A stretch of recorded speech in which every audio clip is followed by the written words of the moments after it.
Quando si parla della caduta di Roma, nella memoria collettiva, emerge quasi sempre una data, l'anno 476 d.C. È l'anno in cui l'ultimo imperatore romano d'Occidente viene deposto, un fatto che da secoli viene raccontato come la fine dell'impero romano. Ma questa immagine è fuorviante. È una semplificazione che non riflette la complessità della storia. Perché l'impero romano non scompare nel 476. Non finisce, non crolla, non svanisce. Cambia forma, si sposta, si trasforma, ma continua a vivere a Oriente ancora per quasi 1000 anni. Per capire davvero l'impero romano d'Oriente, bisogna liberarsi dall'idea che esistano due imperi separati. I bizantini non si consideravano affatto bizantini. Quella parola è un'invenzione moderna. Loro si chiamavano Romani e chiamavano il loro stato l'impero dei Romani. Costantinopoli non era una capitale alternativa, ma la nuova Roma, il nuovo centro del mondo romano. Questo tipo di video richiede molte ore di ricerca e lavoro. Se non lo hai ancora fatto, iscriviti al canale. È gratuito per te e ci aiuta concretamente a continuare a creare contenuti storici seri e indipendenti. La divisione tra Oriente e Occidente non è un evento improvviso. È il risultato di decenni di problemi amministrativi, pressioni militari, difficoltà economiche e cambiamenti politici. Nel III secolo d.C. l'impero è troppo vasto, troppo complesso e troppo esposto per essere governato da una sola persona. Gli attacchi arrivano da nord, da est, dalle frontiere danubiane, dalle steppe, dal Medio Oriente.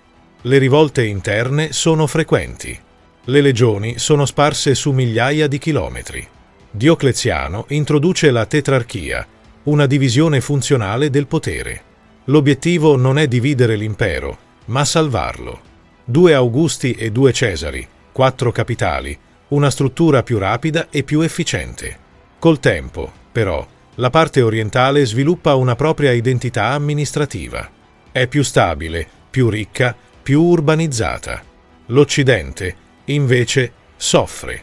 La popolazione cala, le città si svuotano, le entrate fiscali diminuiscono, gli eserciti diventano più difficili da mantenere.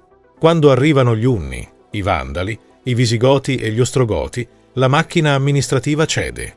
Non riesce più a trattenere l'urto. Nel 330 d.C. l'imperatore Costantino fonda Costantinopoli. La città sorge sul sito dell'antica Bisanzio, ma viene trasformata in una capitale monumentale, dotata di tutto ciò che costituisce la romanità.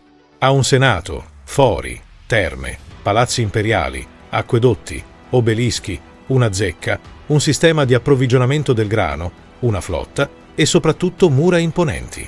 Costantinopoli è progettata non solo per essere una capitale, ma per sembrare vulnerabile solo in teoria, perché in pratica nessun esercito riuscirà a conquistarla per oltre 1000 anni. L'importanza strategica della città è evidente. È al confine tra Europa e Asia, domina le rotte commerciali del Mar Nero, controlla il passaggio dei Dardanelli, si affaccia sul Mediterraneo. Non è un luogo casuale.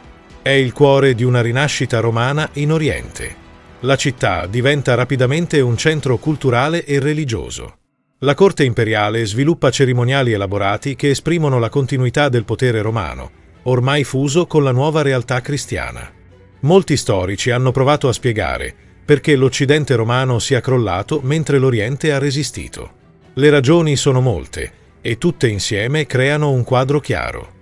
In Occidente le finanze dello Stato si indeboliscono, le città entrano in declino e l'economia si concentra nei grandi latifondi. Le invasioni accelerano la crisi politica, l'esercito finisce per dipendere dai federati germanici e l'autorità centrale si dissolve. In Oriente, invece, la popolazione urbana resta numerosa, il commercio con l'Asia e l'Africa genera ricchezza, la burocrazia continua a funzionare, le tasse vengono riscosse con regolarità e l'esercito è professionale e pagato. Le città rimangono attive. Per questo l'Oriente è il cuore economico dell'impero. Quando l'Occidente cade, l'Oriente semplicemente continua a funzionare. Con il cristianesimo, l'impero romano d'Oriente sviluppa una nuova identità. Non rinnega la romanità, la integra. L'imperatore non è solo un capo politico. È un sovrano investito di un ruolo sacro, protettore della fede e rappresentante di Dio sulla terra. Questa visione crea una forte unione tra Stato e Chiesa. L'impero diventa non solo una struttura politica, ma un progetto ideologico. Il potere divino e quello imperiale si rafforzano a vicenda.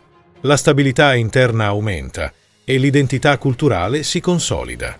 In Occidente la Chiesa romana sopravvive, ma il potere politico si frammenta in molti regni. Ogni re, ogni duca e ogni signore locale stabilisce un proprio rapporto con la religione. In Oriente, invece, il potere resta concentrato. Esiste un solo imperatore e l'autorità religiosa rimane sotto il controllo dello Stato. Nel VI secolo sale al trono Giustiniano, uno dei sovrani più importanti della storia romana. Sogna di restaurare l'impero nella sua interezza. Le guerre di riconquista riportano temporaneamente sotto il controllo di Costantinopoli, l'Italia, il Nord Africa e parte della Spagna. Ma la vera opera di Giustiniano non è militare, è giuridica. Giustiniano ordina di raccogliere in un unico codice tutte le leggi romane. Nasce così il Corpus Iuris Civilis, una delle opere più importanti dell'antichità, destinata a plasmare il diritto dell'Europa per millenni. Il diritto romano diventa una delle basi della civiltà europea. Gli stati moderni, il diritto privato, l'idea stessa di legge e giustizia discendono da quel lavoro. Giustiniano costruisce anche Santa Sofia, un capolavoro architettonico che domina Costantinopoli e che rappresenta la fusione tra fede, potere e ingegneria romana. A differenza dell'Occidente, l'Oriente deve difendersi da nemici più organizzati: persiani, arabi, bulgari, slavi, normanni, turchi. Bisanzio sopravvive grazie alla sua intelligenza politica. Usa trattati, matrimoni dinastici, alleanze temporanee, ricatti economici, pagamenti strategici, spionaggio e manipolazione. Preferisce logorare il nemico, dividerlo, distrarlo, piuttosto che affrontarlo sul campo aperto. Quando combatte, lo fa con un esercito professionale, disciplinato, dotato di armi speciali come il fuoco greco, capace di incendiare persino sull'acqua. Ma la vera rivoluzione è il sistema dei temi. Gli imperatori dividono il territorio in distretti militari e assegnano la terra ai soldati contadini. In cambio della terra, questi uomini difendono i confini a costo zero per lo Stato, combattendo per la propria casa e la propria famiglia. Gli strateghi bizantini sviluppano manuali militari, riorganizzano l'apparato difensivo e utilizzano i mercenari con abilità. Bisanzio non vince perché è più forte, ma perché è più intelligente. L'impero romano d'Oriente non è solo un potere politico, è un archivio vivente della conoscenza antica. Mentre l'Occidente scivola in un periodo di declino culturale, l'Oriente conserva opere greche e latine, riscrive testi, traduce, commenta, studia. Scienziati, medici, filosofi e teologi lavorano nelle scuole di Costantinopoli. La matematica, la medicina, l'astronomia e la filosofia sopravvivono grazie ai monasteri e alle scuole imperiali. Quando gli arabi conquistano parte dell'Oriente, ricevono da Bisanzio una grande eredità culturale. Quando l'Occidente riparte nel Rinascimento, riceve nuovamente il sapere dalla diaspora degli studiosi bizantini. Senza Bisanzio, l'Europa sarebbe molto più povera. Nessun impero dura per sempre. Bisanzio attraversa secoli di crisi, guerre civili, assedi, invasioni e rivalità interne. L'inizio della fine arriva nel 1071, con la battaglia di Manzikert. Qui l'esercito imperiale viene annientato dai turchi selgiuchidi e l'impero perde l'Anatolia, il suo polmone economico e serbatoio di soldati. Successivamente, la Quarta Crociata, nel 1204, è uno dei colpi più devastanti. I crociati cristiani saccheggiano Costantinopoli, devastano la città, distruggono opere d'arte e indeboliscono l'impero in modo irreparabile. Quando i turchi ottomani assediano la città nel 1453, l'impero è ormai una piccola ombra di ciò che era stato. Le mura resistono fino all'ultimo, ma la città cade. È la fine dell'impero romano d'Oriente, ma non della sua eredità. Il contributo di Bisanzio alla storia è immenso. Roma sopravvive nell'idea di Stato, sopravvive nel diritto, sopravvive nella cultura, nella fede, nell'arte, nelle istituzioni.